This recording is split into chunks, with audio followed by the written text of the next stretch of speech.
All right, welcome everybody. We got the last night of Hanukkah. Everybody know what the last day of Hanukkah is called, by the way, in Jewish culture, tradition? It's called Zod Hanukkah, which it's called Zod Hanukkah, which literally means this is Hanukkah, which ironically has a bit of a Greek, or at least Spartan, this is Hanukkah ring to it. But it's called Zod Hanukkah because the Torah reading for tomorrow, when we read through all the days of the dedication of the Mizbeach, of the altar, the last bit, when it sums up what everybody gave, we said this is Zod Chanukah HaMizbeach, Yom HaShavuah. So it's called Zod Hanukkah. So happy Zod Hanukkah, everybody. We are going to be discussing a topic that simply does not get nearly enough consideration in the annals of study and learning, which is, of course, haute couture, right? High fashion, clothing. I'm sure as you've gleaned from the past months in classes, obviously I am quite the fashionista with my avant-garde collection of Dockers and polo shirts and the occasional off-the-rack suit. And so you're in court in that? Well, usually not in this, but you never know. Sometimes you get pulled into things, you never know.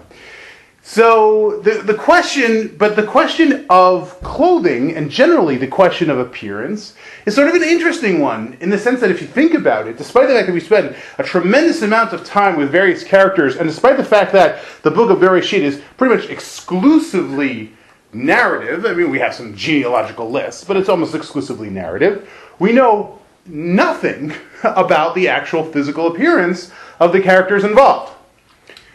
We are told almost nothing about actual physical characteristics. On rare occasion, we will be told that an individual, almost invariably a woman, is attractive. But even then, when we're told, welcome, come on, grab some source sheets, even then, we're told, oh, this woman is attractive. First of all, being told that a woman is beautiful is not actually a physical description of any specificity, right? I would imagine if you're talking with somebody on the telephone and you need to meet up for, coffee or business or whatever, and they said, oh, okay, I'll meet you up at Starbucks. How will I know it's you? You wouldn't say, well, I'm the attractive one. That wouldn't be particularly helpful, and might come across the interesting vibe there. We're told that Leah had a weak eye. So I think the only actual physical characteristic of anyone, we're told, is about Leah. We're told that her eyes are rakot. Now what exactly that means, even then, right, at least it's a physical characteristic, but we don't know exactly what it means. It leads to some debate and actually some vicious comebacks back and forth among some of the commentators. But the question remains, right, why is it that we don't seem to know almost anything about the actual physical appearance? The answer seems to be it's not necessary. It doesn't add to the story.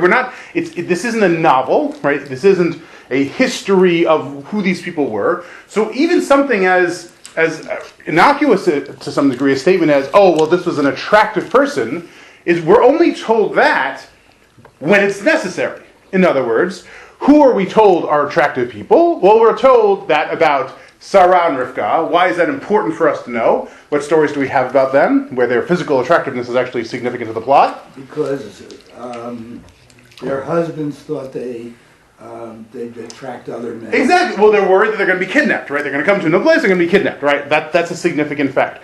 We're similarly by Rachel and Leah, we're told, right, Rachel is very attractive, and Leah has this sort of situation going on with her eyes. What exactly that means, we're not going to discuss right now. But again, that sort of lays the groundwork for a rivalry that's going to take up a significant portion of their life stories as recorded in the Torah, and it lays the groundwork for a lot of the discord between their children, which lays even further groundwork for not only the Book of Bereshit, but even going on to the Book of Shemot and well beyond. There's also one other person who's described as being good-looking. Anyone know who that is?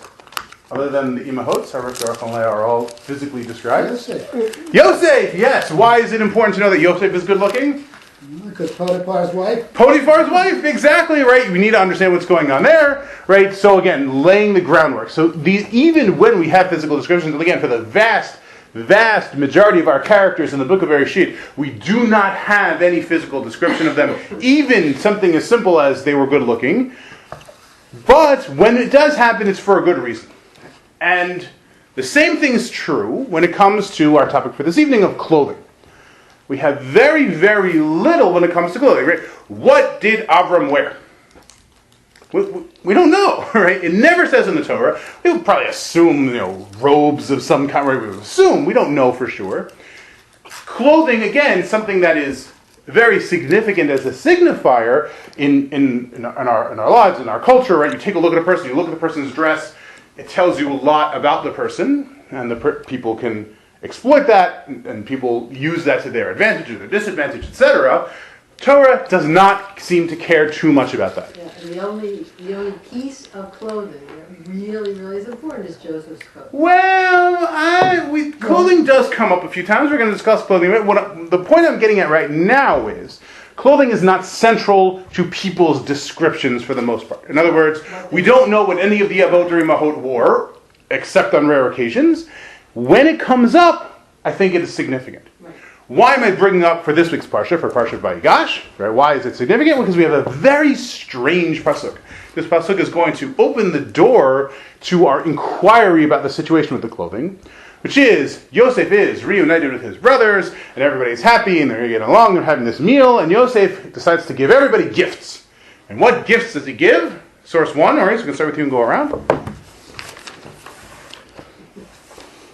So the sons of Israel did this. Yosef gave them I can't read. I didn't bring them, and my arm isn't long enough. Carts as Pharaoh had commanded, and he also gave them provisions for their journey. To each of them he gave new clothing, but to Benjamin he gave 300 shekels of silver and 5 sets of clothes. So everybody gets one set of clothes, and Benjamin gets 5 sets of clothes. He also gets this 300 shekel kesef, which we're going to put aside. Maybe we can discuss that when everything is said and done. Yeah, exactly. Given that it's, depending on your calculations, it's somewhere between 7 and 8 pounds of silver. It's, in college education, even factoring for inflation was expensive even back then. So what's going on with this clothing situation? He's giving Benjamin 5 sets of clothes. He's giving everybody else 1 set of clothes. It seems like the clothes probably have some sort of significance. The fact that Benjamin gets 5 sets of clothes presumably has some sort of significance. But what is it? Right? So, very odd. Okay. With that in mind, in order to understand a little bit of what's going on here, we need to ask the question of, when do we have clothes in the Book of Bereshit at all? And why does it come, right? What's it coming to tell us? The Torah is not, as we said a moment ago, the Torah is not just saying, oh, by the way, and this person was wearing, a red flowing robe with a white embroidery, just to give us some background, some color, right? It's not that the Torah is not interested in that. Right? Those kinds of details are simply irrelevant. They don't enhance the story, and so it's left out. So excluding the life of Yosef, and we're going to touch on the life of Yosef in a little bit, but exclusive of the life of Yosef, in the Book of Bereshit, we have 6 occasions, no more, no less, 6 occasions where clothing are mentioned. And we're going to examine these 6 situations, and we're going to see 2 things, which are very interesting. I hope they're very interesting. They're interesting to me. Let's hope they're interesting to you. One of which is that in each one of these situations, clothing is significant as a social signifier, either signifying somebody has a significant change in status, or someone is attempting to obtain a change in status. And the second is, these 6 episodes all come in pairs. Neatly bracketed pairs. So what do I mean by that? They come in neatly bracketed pairs. Well, let's jump in, and it should hopefully become obvious in a moment. So, where do clothes originate from? Who invented clothing? Adam and Eve. Adam and Eve! Okay, did they start out with clothing? No. Alright, source 2. You can also read source 3 afterwards, since source 2 is shortchanging it. And you've got glasses. And hopefully they work. Adam and his wife were both naked, and they felt no shame. Okay, so that's how we're introduced conceptually to the idea of clothing and nakedness, right? Adam and Chava are naked, and it doesn't occur to them, it doesn't occur to them to be ashamed or embarrassed that there's any sort of problem with this. Right? Okay, then we have a whole incident involving fruit that they're not supposed to eat from a tree that they're not supposed to touch, and it all goes wrong. What happens? Source 3. When the woman saw that the fruit of the tree was good food and pleasing to the eye, and also desirable for gaining wisdom, she took some and ate it. She also gave some to her husband, who was with her, and he ate it.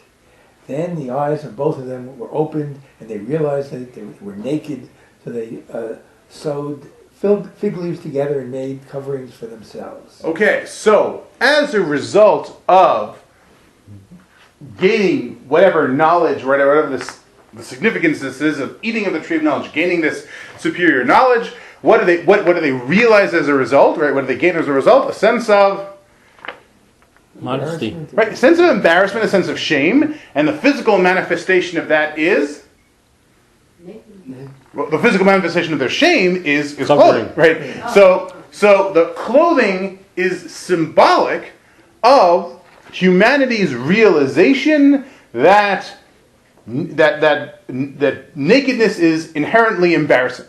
Now, we're not going to get into a question of right. Obviously, there are human beings out there who would argue that that's not true, right? There's nudists or naturalists who would say being naked is great. There's, some animals, there's poodles that wear sweaters and whatnot, right? This is not the question of, what makes humans different from animals. Oh, humans wear clothes and animals don't. That obviously isn't necessarily always the case across the board.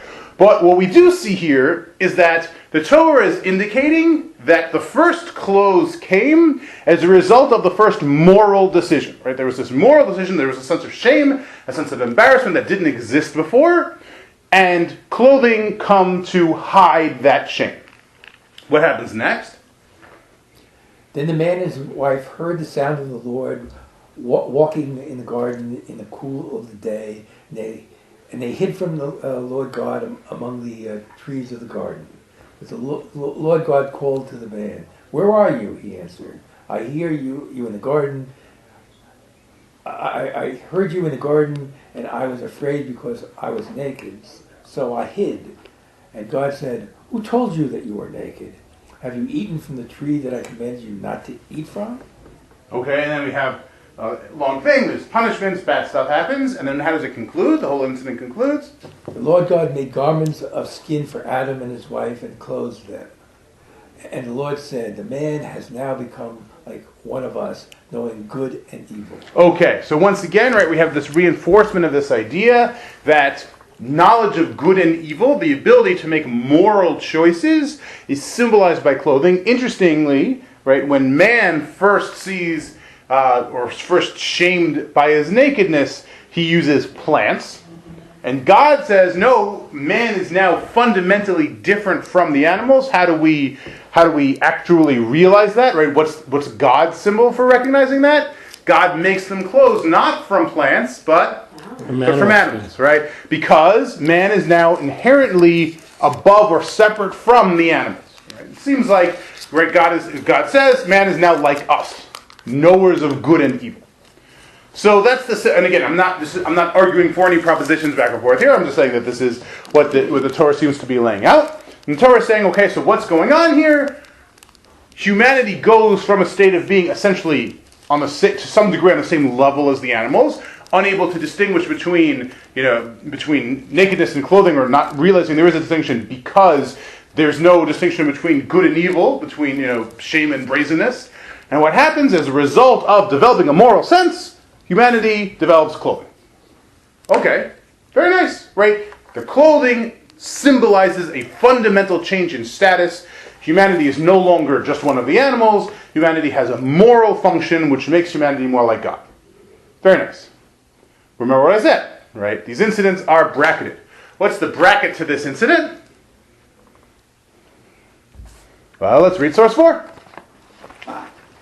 Noah, a man of soil, proceeded to plant a vineyard. When he drank some of its wine, he became drunk and uncovered himself inside his tent.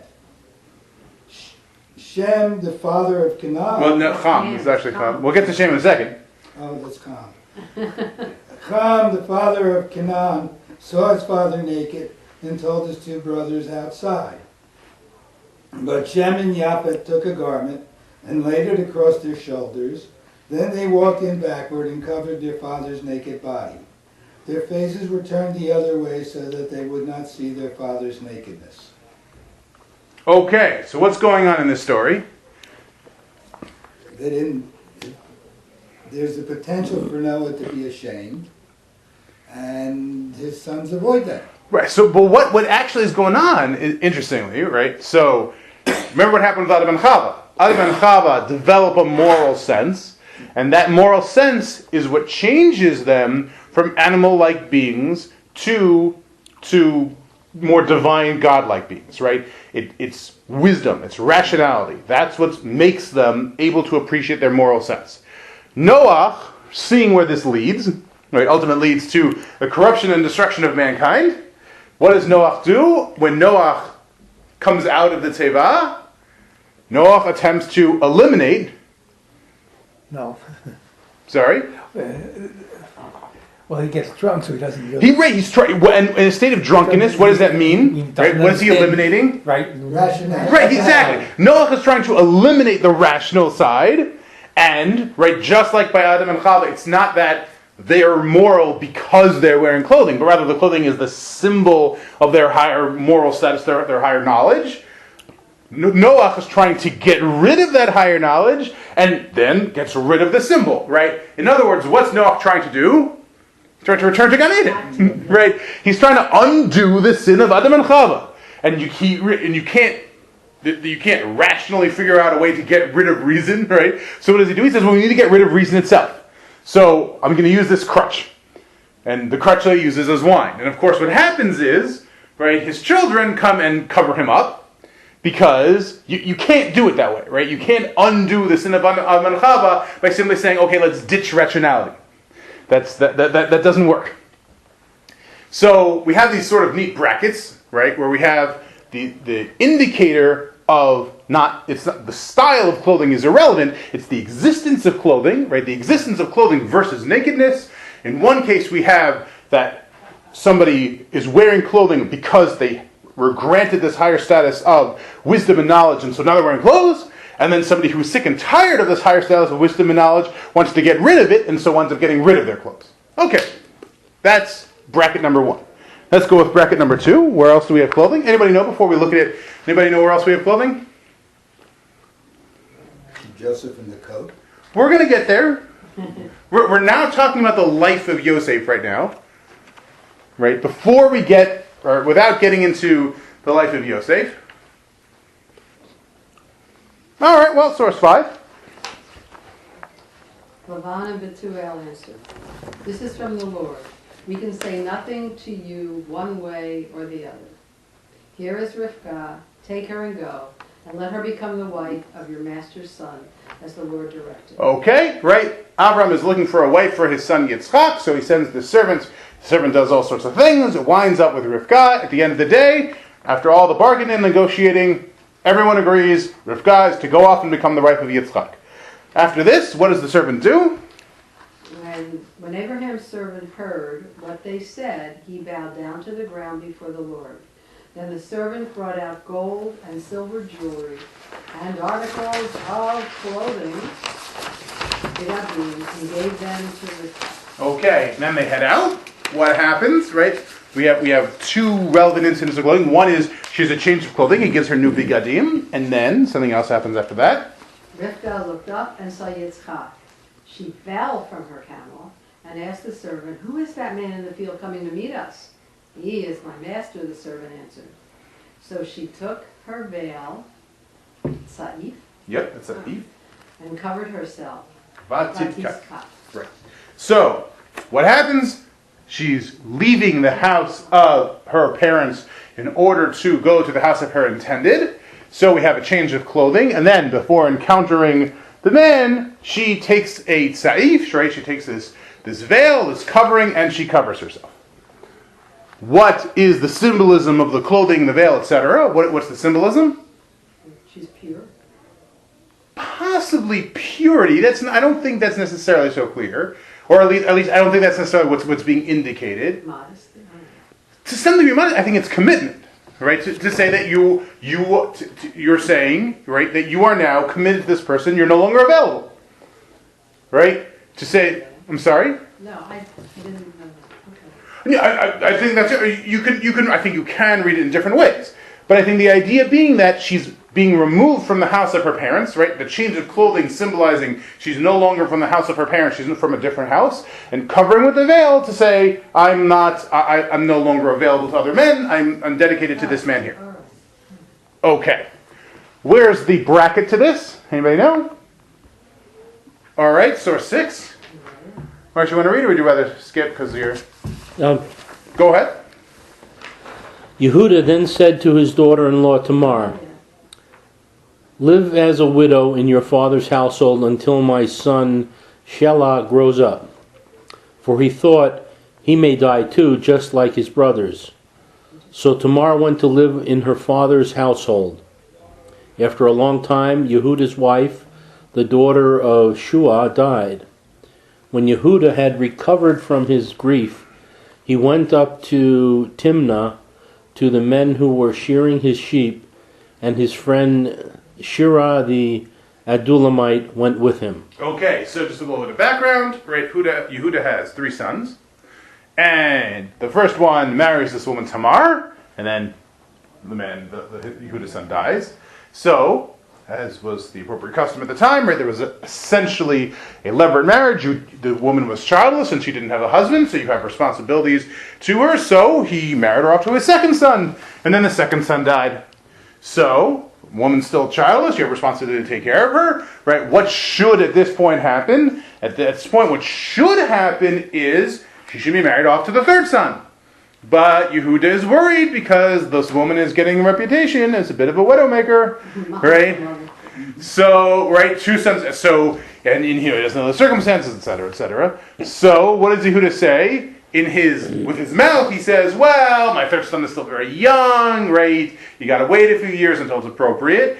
But in his head, he's saying, right? I don't want to give my third son to this woman because of what happened to my first 2 sons. Right? And you can also, you can imagine also, just sort of from a psychological perspective, right? It would be very difficult. So, we're not sitting here going around psychologizing or making excuses, but there's a lot of different factors in play here. So what happens? Tamar realizes that this third son is being withheld from her. So what happens? What does she do? When Tamar was told, "Your father-in-law is on his way to Timnah to shear his sheep," she took off her widow's clothes, the bigdef, covered herself, batichas, with a veil, tzaif, to disguise herself, and then sat down at the entrance to Enayim, which is on the road to Timnah. For she saw that, though Shelah had now grown up, she had not been given to him as his wife.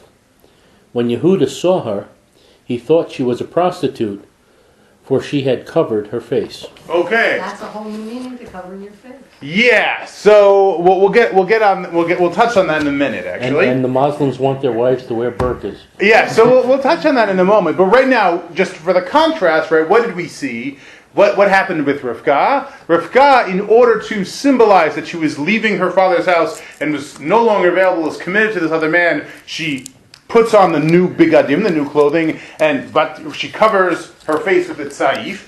What does Tamar do? She changes her clothing and covers herself with the tzaif in order to indicate that she is available. Right. Now, what's going on with this, right? Just from the side. So, what on earth is going on, right? So, Rivka covers her face with the tzaif. It was apparently some sort of sign of modesty, and then Tamar does the exact same thing, and people think that she's a prostitute. What's going on? Very strange. So there's a significant amount of debate as to what exactly is going on here. We don't need to go through all the details. I had one professor, Dr. Chaim Tawil, who I asked him about this, and I was like, look, it's clearly parallel, right? You're in both cases you have tzaif, you have batit kas, right? You have the same sharashim.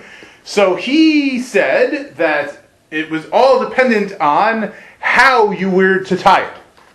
So if you tied it in certain way X, it meant you are a faithful wife, and if you tied it in way B or wore it in way B, then that would indicate that you were a harlot and available to all comers. Okay, it's possible. there seems to be a different take on it in some of the scholarly works. I haven't seen this in terms of any rabbinic works. The idea being that it's not. There's three separate statements, and one is not modifying the other. It's not he took her for a harlot because her face was covered. It's that he didn't recognize her because he took her for a harlot, period, and he didn't recognize her because her face was covered. So, but regardless, what's going on is what Tamar is doing is factually very similar to what Rivka is doing, but for the exact opposite status achievement. Right, Rivka is changing her clothes and putting on the saif in order to show she's not available to other men, and Tamar is changing her clothes and putting on the saif in order to make herself available to other men. Although, if you go a layer beyond that, right, what Tamar is also doing is actually the exact same thing. What she desires is the committed relationship, which Yehuda should have provided her. And Yehuda didn't provide it the appropriate way by providing his son Shelah, so Tamar had to get it through a deception. And so instead of getting his son Shelah, she gets Yehuda Zeth. And then we move on from here. But again, I think it's pretty evident what the brackets are, right? You see how the begadim and how the tza'if are indicative of status, either status of commitment or status of availability. And we see how, right, with very subtle changes, right, they complement and can somehow even contradict each other. Okay, so 4 down, 2 to go. Our last pairing, our last set of brackets. Where else do we have clothes? So, you're going to kick yourself. With Jacob. Sorry? With Isaac. Yes. Well, okay. Go ahead. Now Rivka was listening as Yitzchak spoke to his son Esau. When Esau left for the open country to hunt game and bring it back, Rivka said to her son Yitzchak, Yaakov rather, look, I have overheard your father say to your brother Esau, bring me some game and prepare me some tasty food to eat, so that I may give you my blessing in the presence of the Lord before I die. Now, my son, listen carefully and do what I tell you. Go out to the flock and bring me 2 choice young goats, so that I may prepare some tasty food for your father, just the way he likes it. Then take it to your father to eat, so that he may give you his blessing before he dies. Yaakov said to Rivka, his mother, but my brother Esau is a hairy man while I have smooth skin. What if my father touches me? It would appear to be tricking him and would bring down a curse on me myself rather than a blessing. His mother said to him, my son, let the curse fall on me. Just do what I say. Go and get them for me. So we went and got them and brought them to his mother, and she prepared some tasty food, just the way his father liked it. And Rivka took the best clothes of Esau, her older son, which she had in the house, and put them on her younger son Yaakov, and also covered his hands and the smooth parts of his neck with goat skins. Yaakov brought it to Yitzchak, and he ate, and he brought some wine, and he drank. Then his father Yitzchak said to him, come here, my son, and kiss me. So he went to him and kissed him. When Yitzchak caught the smell of his clothing, he blessed him. Okay, so what's going on?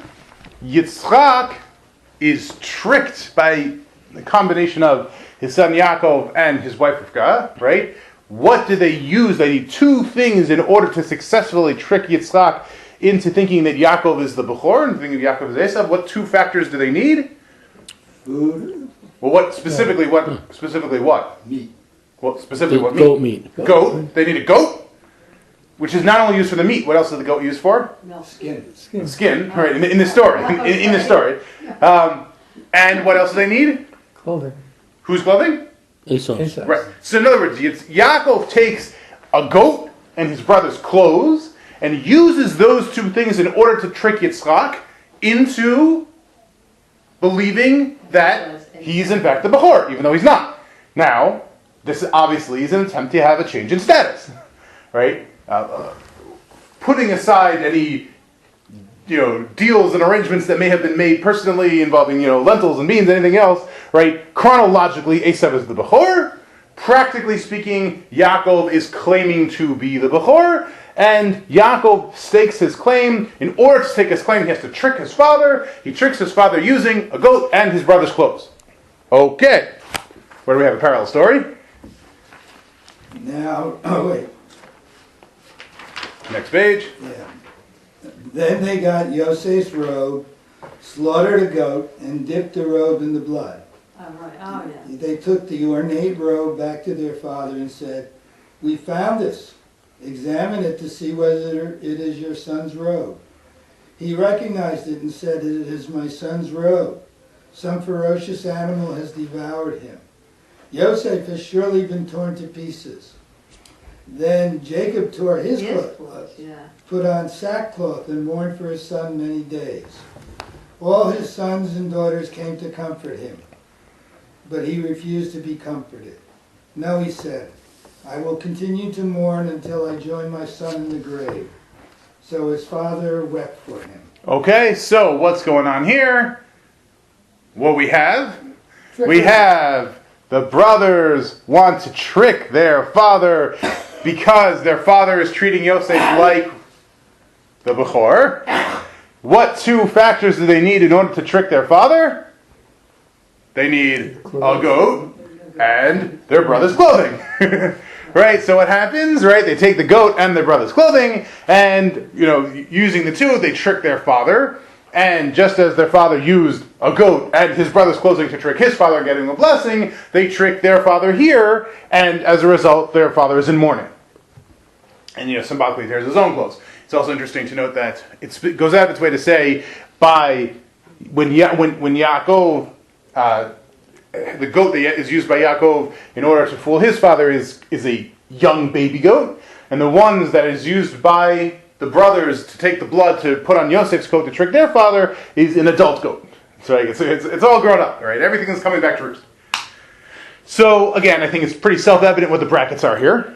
All right, you have basically the exact same story. What's going around is coming around, and just as Yaakov, based on his mother's instructions, based on the word of God, but we'll leave that aside, right? Nonetheless, use this goat skin use this goat and the brother's clothes in order to trick Yitzchak. So Yaakov is tricked by the other sons who use a goat and their brother's clothes in order to pass themselves off as Yosef not being the Bechor, just as Yaakov used that to show that Esau wasn't the Bechor.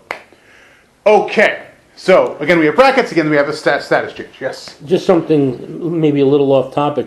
One thing I notice is when the brothers come to with the robe, they say, "We found this. Examine it to see whether it is your son's robe." It's like, not our brother. It's your son. Yeah, I mean, it's interesting. I mean, it certainly is his son, and it's their half brother as opposed to being their brother. But yes, that's true. They're certainly distancing themselves from it. I think that's fair. Okay, what do we have now? All right, those are the 6 that we have, independent of actual Yosef. One of them is obviously the coat of Yosef, but Yosef isn't actually in the story. Right, Yosef isn't present in the story. Well, obviously, his shadow looms greatly over the story, but Yosef isn't actually there. But in the life of Yosef itself, right, everybody else, all right, so maybe, for the vast majority of characters in Bereshit, clothing isn't mentioned at all. And for a few of them, you sort of have it mentioned in passing. When it comes to Yosef, clothing is mentioned, right? Not once, not twice, not 3 times, 5 times. We have statements regarding Yosef and his clothes. Like all of a sudden, something which was extremely, sort of peripheral for most of the people, most of the characters, either non-existent or peripheral. For Yosef, constant motif. Where do we see? And again, keeping in mind, right, clothing indicates status changes. I don't think it'll be too hard to keep track of that. Anybody want to guess? Right, where do we see the clothing of Yosef? The first, most obvious one. It's a coat of many colors. Right, so he gets a ketona pasim, right? Whether it's many colors or not, we'll decide for the moment. He gets a ketona pasim. Okay, wonderful. That's we don't have to read these sources inside. I think for the most part, I think most of these are pretty straightforward.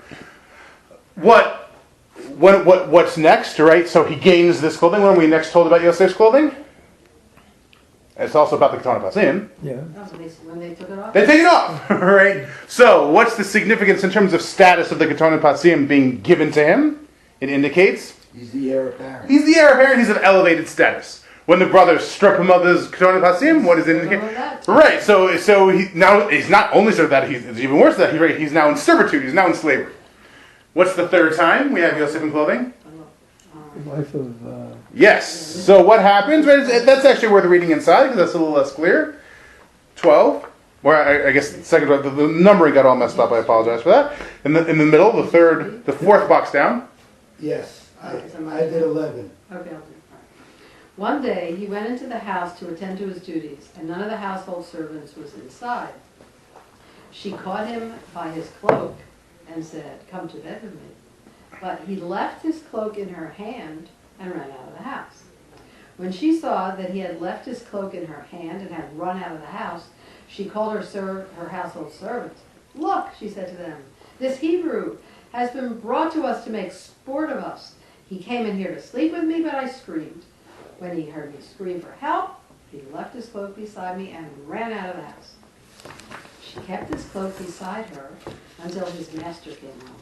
Then she told him this story.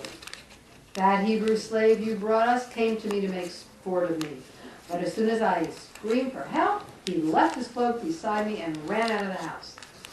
When his master heard the story, his wife had told him, saying, "This is how your slave treated me," he burned with anger.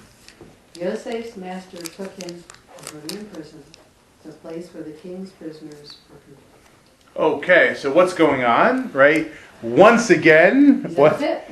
Once again, he's in the pit because, right, once again, right, we have the symbol of Yosef being, right, this time he isn't stripped of his cloak by external forces, right? This time it's voluntary, right? He strips off his own cloak, so to speak, right? So, in other words, what's going on is Yosef is responsible for his own demotion socially.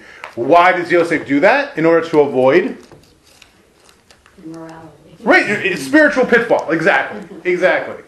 So what's going on is, right, again, we have the similar imagery in the sense of Yosef being in a good position, being, now his cloak is gone, and now he's back in the pit. But, right, different, the external factors are very different, right? Before, it wasn't something that Yosef did voluntarily. In fact, you could argue that at least to some degree, the way Yosef had acted in terms of his brothers was improper. Certainly the way his brother acted was improper as well. But and here Yosef is acting as morally as you could imagine. Okay, but once again we have the idea that Yosef's clothing is stripped off and Yosef is thrown into the pit. What's interesting is that he shed his clothes and became, as an act of morality, and Adam put it on. I mean, he was given... Right, I think that's a really good point. Yeah, exactly. In other words, instead, even though the actions he's doing are similar to the actions of Noah, in the sense that he's taking off his clothes and, we don't know if he's actually naked. I mean, maybe, presumably he is, or we don't know how many layers they're wearing, but it's similar to the act of Noah. In truth, it's the actual the underpinnings of it it's the act of Adam, where there's something shameful, there's something embarrassing, something immoral, and because he knows good from bad, he knows right from wrong, he winds up doing the exact opposite act of Adam, but it's nonetheless the correct act. Okay, so that's 3 times. What's the 4th time? Paro, right? So Yosef goes and he interprets these dreams for the baker and the butler, and then Paro has these dreams, and the butler says, "Oh, I remember there was that guy," right? But, right, you don't just grab a guy out of jail and shove him in front of the president, right? You wouldn't do such a thing. What do? Right? The cameras are rolling. You got to make him look respectable. So what do? So Paro sent for Yosef, and he was quickly brought from the dungeon. He was shaved, and his clothes were changed, and he was brought before Paro. Interesting, right? Now, by the way, when it says he was shaved, what does that mean? Like, shaven hair got 2 bits, right? They made sure that he didn't have a long beard. And they probably shaved his skull too. They probably not just shaved the skull. They made him look like an Egyptian. Well, so the Egyptians shaved everything for cleanliness purposes, right? Right? You're supposed to have no hair of any kind whatsoever. So when it says he was shaved, presumably it means he was actually shaved. Mm-hmm. What's interesting though is, right? In this one, do we have a shout out to a different story? Oh, the Nazarite who doesn't? Right, yeah, I just mean of the other clothing stories we've had. Oh. I think that is true, and Oh, okay. that does relate to a certain degree. Where else did somebody put on separate clothes, right, in order to be someone else, in order to appear before, not necessarily the king, but before somebody who was very important? Oh. What do? They put on, right? Goat skins. Right, they put on goat skins in order to become hairier. Right? What Yosef's father Yaakov did is, He took off the fur. right, he puts on Esav's clothes, the hunter's clothes, right, and he puts on goat skins in order to become hairier. Right? What happens to Yosef to appear before Paro? They take off his clothes and they give him new clothes that are of respectability, and they shave him. Okay, so now, right, Yosef is a respectable Egyptian citizen, right, and they know he's an Ivri. No one's passing him off as an Egyptian. He's called an Ivri from the very beginning. But in terms of his appearances, he looks like a normal Egyptian. He's wearing the clothes of an Egyptian. He's shaven like an Egyptian. What happens? What happens after this? Right, Yosef interprets Paro's dream. Paro is very impressed with Yosef, very happy. Rewards Yosef. How does he reward Yosef? All the way at the bottom. He puts a ring on his finger and, He a dressed him signet in robes ring of and fine linen, Dressed in robes of fine linen and put a... chain around around his his neck. neck. Exactly. So what happens, that's our fifth clothing change, is that Yosef is now the second in command of Paro. So what do the clothing changes represent for Yosef? They represent the ups and the downs, and also sort of him fundamentally changing as a person. And not only just fundamentally changing as a person, fundamentally changing as a person by incorporating the stories that came before. Right? Not necessarily doing the same actions as the people who came before. In fact, frequently doing the opposite actions, but doing them for the same reasons. Which again seems to be a key motif in Bereshit, and I think in the Torah in general, that your actions are important, but you can't simply blindly do actions. You have to understand the significance and repercussions of your actions. So, what happens? Yosef has these 5 clothing changes, and these represent how he changes and becomes the person who he is today. What happens? Fast forward to our original question. What was our original question? Right? Well, the brothers come back and Yosef reconciles with them. What does Yosef do? He gives all the brothers One set of clothes. one set of clothing. What does he do? He gives him Binyamin. 5. So what do you think is the symbolism of that?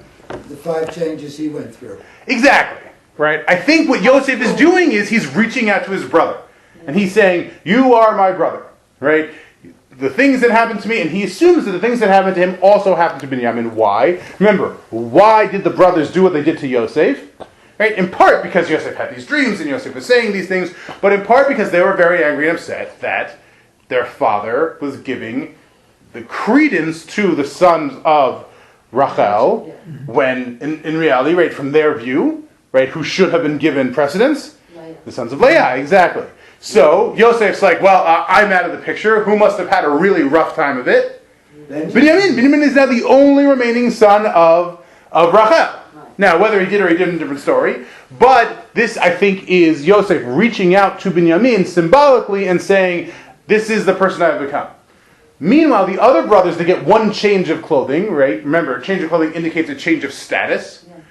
What's the change in the status of the brothers? They've gone down. They've gone from beggars to, the relatives. So you can say physically, right, they went from being starving to having, connections, or they went from being in the land of Canaan to being in the land of Egypt. Maybe, I'm looking at it in different terms, right? When Yosef last saw them, what was their personality like? Mean, nasty. Right, they took their brother, threw him in a pit, and sold him into slavery. What's their personality now? How do they feel about that act? Remorseful. Right, they repeatedly say, and not they don't just say that they feel bad about it, they back it up with their actions. Right? The protection that they give Binyamin, they're willing to throw their own lives away in order to save Binyamin, even though for all they know Binyamin was guilty. Right? So what's going on? Right? When Yosef gives the change of clothing to the brothers, he's saying, I recognize that you've changed, and the 5 sets of clothing symbolizes that he accepts that Binyamin is in his place, and he realizes that they obviously had the opportunity to have harmed Binyamin. It's been decades since he saw them last, and they didn't do it. So I think the 5 changes of clothing symbolize the forgiveness that there actually is a genuine forgiveness on the part of Yosef. Right? There's a sort of shadow that gets cast over the Yosef story in terms of the reconciliation. Do the brothers and Yosef ever actually reconcile?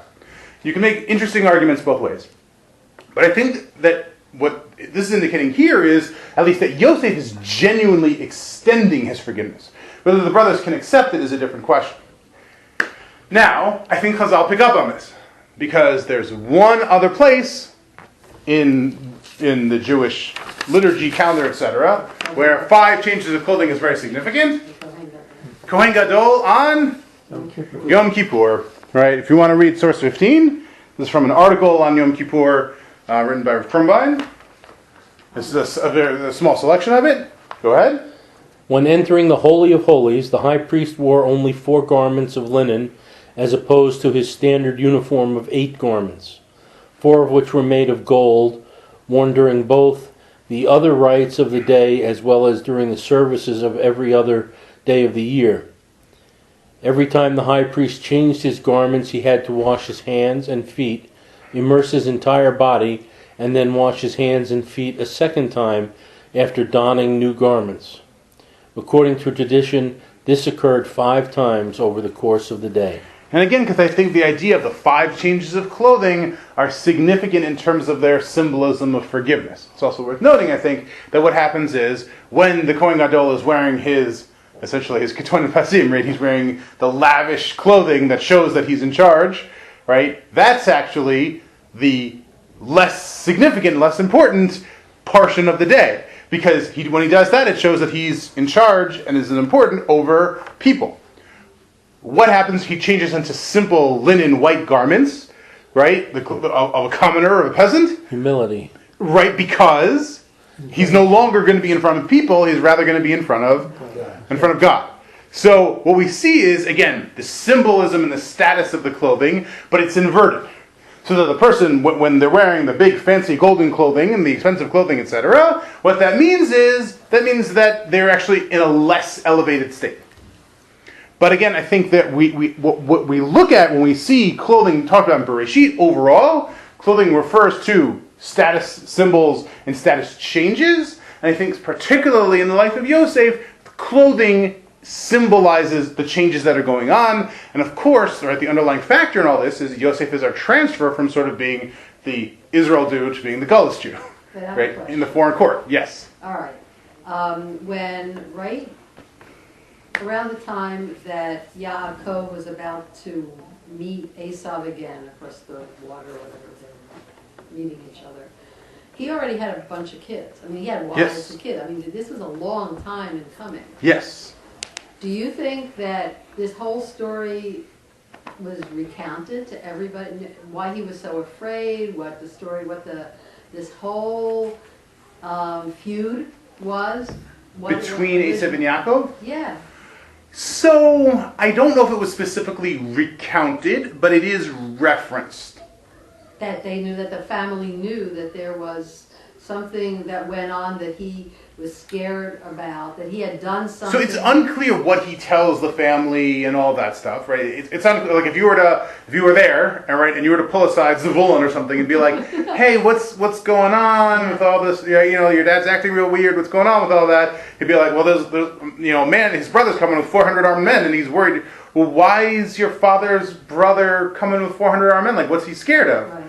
So does Zvulun go, "Well, back in the day there was this blessing," or does Zvulun go, "Oh, no, some stuff happened"? I have no idea. Well, More like the Jacobs. Nobody said anything. Right? Nobody knew why they got it. No, but the reason, I mean, that would make such a phenomenal story because. But what happens is in that story, right? Yaakov, when he talks to Esav, and he gives him this large gift, bribe, whatever it is you want to call it. How many change of clothing? Well, he doesn't give him change of clothing, but when he gives it to him, what he refers to it as, he says, "Kach na et birchati asher huvat lach." Take from my blessing, or take my blessing that I have brought to you. So there's many different ways of interpreting it, but it certainly seems like it's at least right. The elephant in the room is being acknowledged. Whether you want to see that as Yaakov capitulating, right? Yaakov bows down, and part of the blessing is that he would be superior to his brother, right? Do you want to see it that way, or do you see it as Yaakov saying, yes, I got the blessing. Clearly, I've been wildly successful, but it's okay. I will give part of that, bestow part of that upon you. You can look at it different ways, but I think it is being referenced. Well, the reason I said it is because it does. it does enter into this whole picture about trickery and about inventing stories. And isn't it interesting that those stories had to do with clothing in both cases? I'm not sure necessarily. I'd have to think about how bridging that. But it could be a very interesting. But yes, certainly many of the things that, and Chazal point this out, and then the Mefarshim point this out, that many of the things that happen in Yaakov's youth then come back, right? So Yaakov has financial dealings with Esav that are possibly questionable, and then Lavan cheats him. And, Yaakov takes the place of Esav as the Bechor, and then Lavan says, well, of course I give you Leah. What, you would think I would put the younger in the place of the Bechor? Well, that would be a terrible thing to do. Right? So these things sort of come back. Right. Okay. One last thing, I think we have time for it real quick, is, so we talked about there was the 300 pieces of silver. So why is Binyamin getting 300 pieces of silver? Anybody got any thoughts on that? What did they pay for Yosef? When they sell Yosef, what did they sell him for? 30. No. It wasn't? No, you're thinking about a different guy? Okay. Yeah. They actually sell him for 20. Okay. 20 pieces, yes. They sell him for 20 pieces of silver. All right. What was inflation over the 1,000 years? Yeah, right. But it's unclear whether or not inflation comes into this silver. But what I think maybe, right, is what Yosef is saying is, it's unclear, let's put it that way, if Yosef knows what the price was. Mm-hmm. Right? It's unclear if they were bargaining and negotiating when Yosef was right there. Let's say Yosef didn't know, right? Yosef just assumed he was sold for the going rate for a slave. What would the going rate for a slave be? So, last source?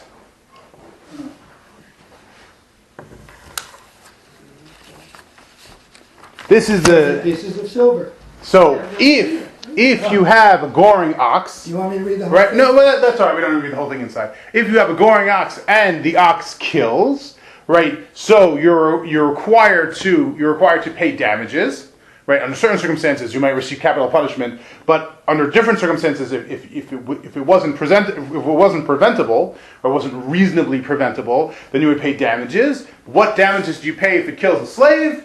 You pay 30 pieces of silver. 30 pieces of silver, exactly. That seems to be sort of the going rate. Now, you can make some sort of argument from inflation because the story of Yosef is hundreds and hundreds of years before Parshat Mishpatim. But I think that it seems to be fairly consistent, that number seems fairly consistent over Tanakh. I think that's basically what Yosef is doing. He's saying 10 times the going rate of a slave. Because his 10 brothers were responsible for selling him. And so I think that's what Yosef is doing. He's indicating, right, the silver that's given to Binyamin is sort of the recompense for Yosef himself being sold into slavery, Binyamin being the proxy, right, Binyamin being the person who Yosef would have been had he been given an opportunity to spend his life in Yaakov's household as opposed to in the company of generals and kings and slavers. And the change of clothing indicating the changes that Yosef actually personally underwent. So that's my understanding of what's going on with this whole change of clothing business. I'm going to stop the tape now, and if anybody has any questions or comments, you can feel free to make them.